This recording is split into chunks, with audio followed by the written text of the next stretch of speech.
예, 이제 오늘부터 칠산 둘레길 이야기가 시작됩니다. 첫 번째 소개해 드릴 내용은 앞에 나와 있는 것처럼 서울 안산 연세대학교 뒤에 있는 산이죠. 거기서 시외버스를 타고 남원을 거쳐서 강활로, 칠산 둘레길에 강활로는 들어있지 않습니다만 남원까지 갔는데 춘향을 안 만나보고 갈 수 있겠습니까? 남원을 들렸다가 이제 그 칠산 둘레길 1코스가 시작되는 주천에서부터 오늘 기곡 산장이 있었던 그 회대까지 가는 그런 이야기가 되겠습니다.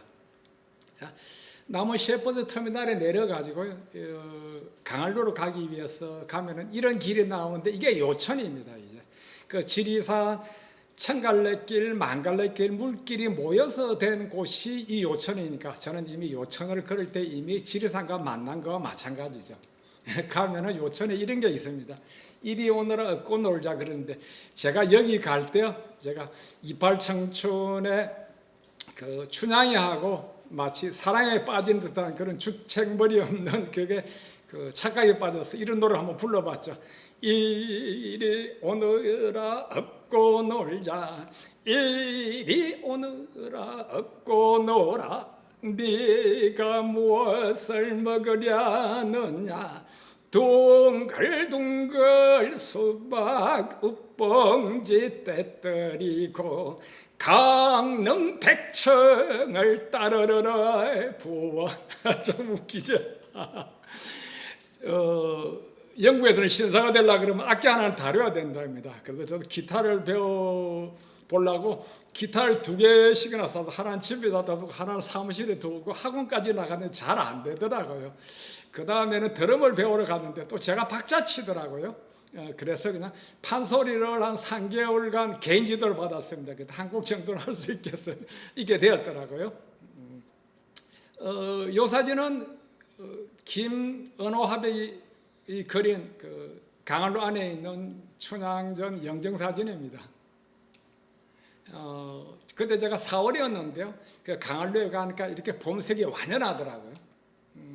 이게 앞에 있는 저 건물이 강활로고 앞에 있는 이 다리가 오작교라 그런 것이죠. 여러분 다시 한번 기억을 회상해 주십시오. 그리고 제가 그날 간 날이 토요일 날이었는데 토요일 날하고 일요일 날은 오후 2시에 남원에 있는 시민들이 그 배우로 출연해서 이런 신간사도 부임 행사 공연을 했었는데 재미있었습니다. 그 남원 시민들의 열과성을 볼 수 있는 어떤 그런 공연이었어요. 그래서 여기를 이제 둘러보고 이제 그 칠산 둘레길이 시작되는 주천을 가기 위해서 버스를 탔는데요. 그 여기가 어디냐면요, 내송마을 앞이라 그런 곳인데 할아버지와 저희 그 이야기를 듣고 있던 어느 할머니가 칠산 둘레길이 시작되는 곳에 내리도록 안내를 하겠다 그래서 내린 곳이 여기였어요. 그래서 이 지점은 이제 남원에서부터 온 버스가 이렇게 유턴을 해서 남원으로 다시 나가는 내송마을 앞길인데요. 사실은 여기보다는 한 1km 좀 뒤에 가야지만 그 둘레길 안내소도 있고 음식점들도 있고 뭐 슈퍼도 있어서 물건을 좀 준비할 수 있는데 제가 늦은 시간에 둘레길 간다 그러니까 할머니를 저를 배려해서 한 정거장 더 가게 한 거예요. 근데 낭패가 됐어요. 저는 그 둘레길이 시작되는 곳에서 비상식량도 사고 라면도 좀 사고 그러려고 근데 여기 오니까 허벌판 같은 그런 느낌이 드는 거예요. 그래서 이제 길을 건너서 칠산 둘레길 이정표를 보고 이 길을 올라가는데요. 꼬불꼬불 올라가는데 저 끝에 보이는 저것이 이제 그 지리산 그 능선이 시작이 되는 곳인데 제가 조금 올라가니까 한 70 중반의 할아버지가 오토바이를 타고 오더니 이 길 가운데쯤에서 그러니까 아마 요쯤 되겠죠, 이제 그렇지? 저를 딱 맞더니 어디 가냐고 물어보더라고요. 근데 칠산 둘레길 간다 그러니까 안 된다는 거예요. 그래서 저는 겁이 덜컥 나더라고요. 이 할아버지의 허락을 득하지 못하면 둘레길은 못 갈 것 같은 거예요. 그래서 제가 이제 몸을 돌려서 배낭을 보여주면서 괜찮다고, 날이 어두워지더라도 이렇게 야영을 하면 되니까.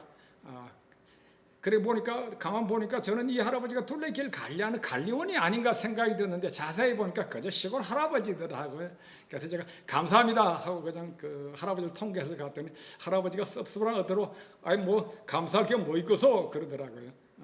그렇게 해서 이제 칠산 둘레길을 올라가기 시작했는데 조금 가면은 이 길이 거의 다 끝나는 저 내송마를 지나가면은 개미정지라 그런 작은 휴식처가 있는데요. 그 이제 임진왜란 때 거기에서 그 의병 활동을 하던 사람들이 쉬고 있었는데 그 개미가 그 의병 한 사람을 다리를 꽉 물었답니다. 그래서 깜짝 놀라서 깨어 보니까 이미 왜구가 그 밑에 마을까지 진출을 했더랍니다. 그래서 이제 그 전열을 정비해가지고 왜구를 물리칠 수 있었던 그런 곳이라 그럽니다.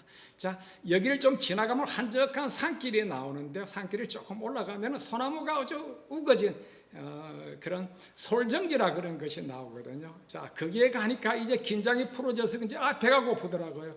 제가 그때 먹은 거라고는 서울 안산에서 한 5시쯤에 끓여 먹은 라면 하나 하고 또 남원 시외버스 터미널에서 한 빵 반 조각 정도밖에 못 먹었거든요.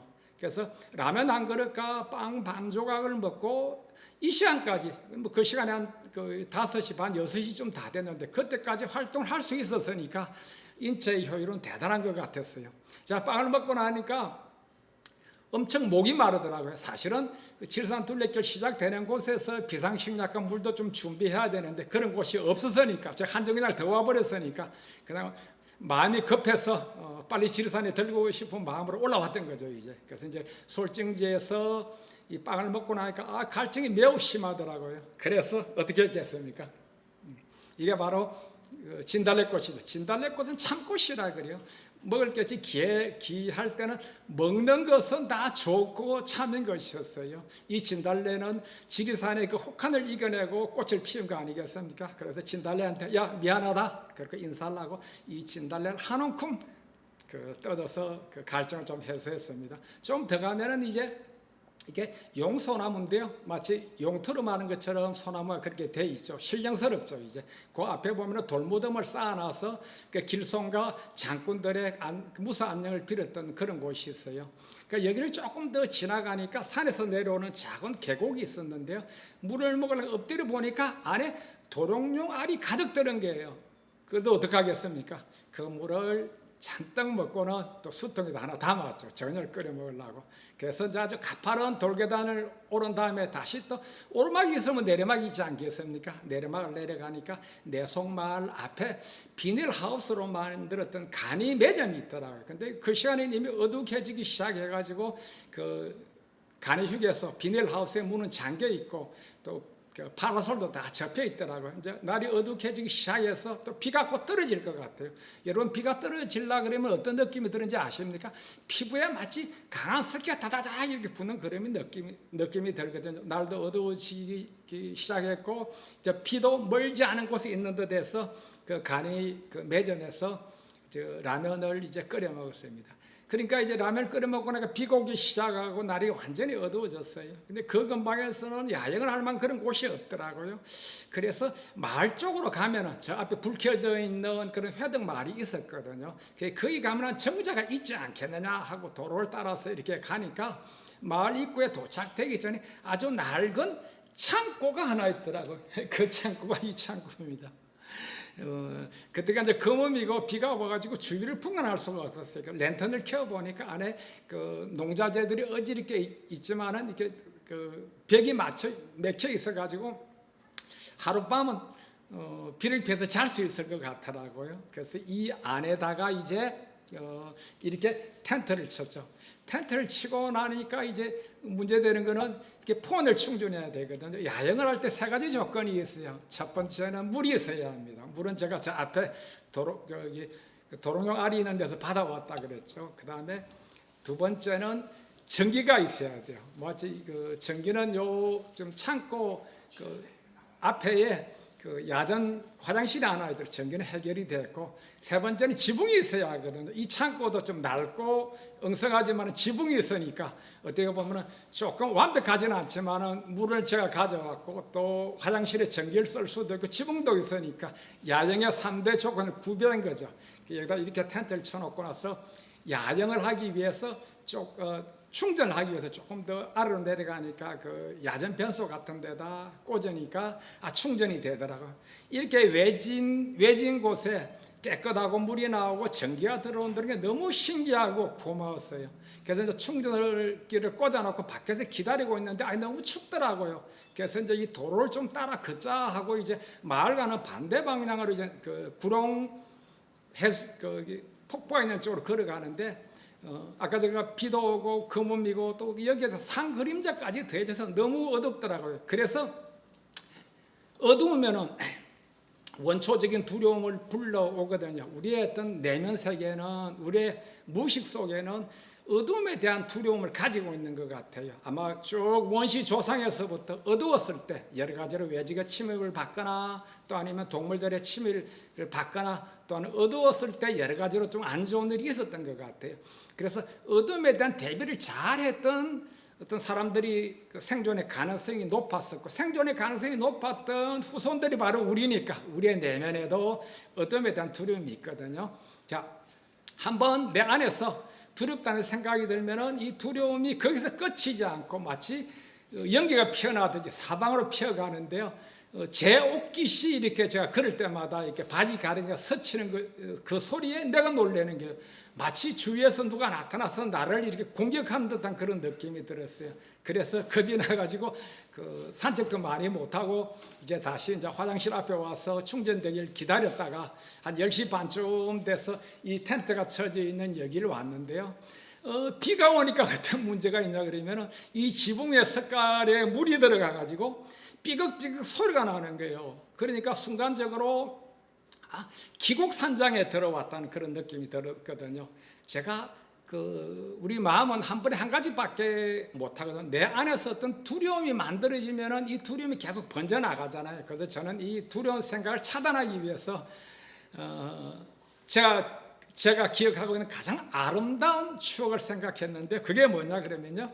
제가 초등학교 1학년 때 우리 아버지와 디산으로 치케로 가던 그 추억이었어요.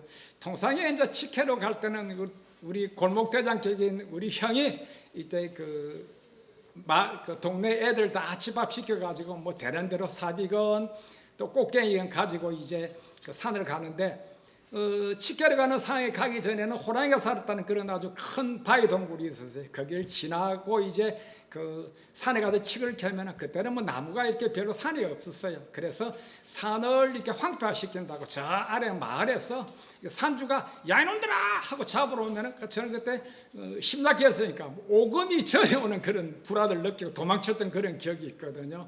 그런데 아버지가 가니까 무섭지 않고 너무 좋더라고요. 그래서 산주가 우리를 잡으러 왔던 그 마을을 지나서 그거 좀 더 가서 아버지는 뭐 아주 농부니까 익숙한 솜씨로 그 굵은 칡을 몇 풀이 캐고요. 또 지게 위에다가 진달래꽃 몇 송이도 꺾었습니다. 그래서 아버지가 앞서고 제가 뒤를 따라오는데요. 아버지 지게 위에 얹혀 있는 이 진달래꽃을 보고 노랑나비 2마리가 너울너울 춤을 추면서 따라오는 거예요. 그 장면을 생각해 보면 그때 그 시절로 간 듯이 너무도 행복했어요. 그렇게 아름다운 추억을 생각할 때는 하면은 더 이상 두려운 생각이 안 들죠. 그래서 저는 그 지리산을 걸을 때마다 두려울 때마다 아버지와 치케를 가던 그 아름다운 추억을 떠올리면서 두려운 생각을 밀어냈습니다. 즉 두려운 생각은 밖에 있는 것이 내 안에 있는 거거든요. 자, 이래서 지리산에 그 첫날은 남은 강한루에 가가지고 춘향이도 만나고 신간사또 부임 행자 공연도 보고 또는 버스 그 안에서 할아버지한테 또 그 면접도 받고 오토바이를 타는 할아버지 허락도 덕하고 그렇게 해서 이 기곡산장 그치 삐걱삐걱 소리가 났으니까 저는 기곡산장의 생각이 들었습니다. 기곡산장에서 하루를 보낸 첫날을 보낸 그런 이야기를 말씀드렸습니다. 자, 요 다음 편에는 자 기곡산장을 떠나서 백두대간이 지나는 유일한 마을 노치를 지나서 황산대첩의 땅 인월까지 가는 그런 이야기를 전해드리겠습니다. 여러분 재미있으셨나요? 다음 편을 기대해 주십시오. 감사합니다.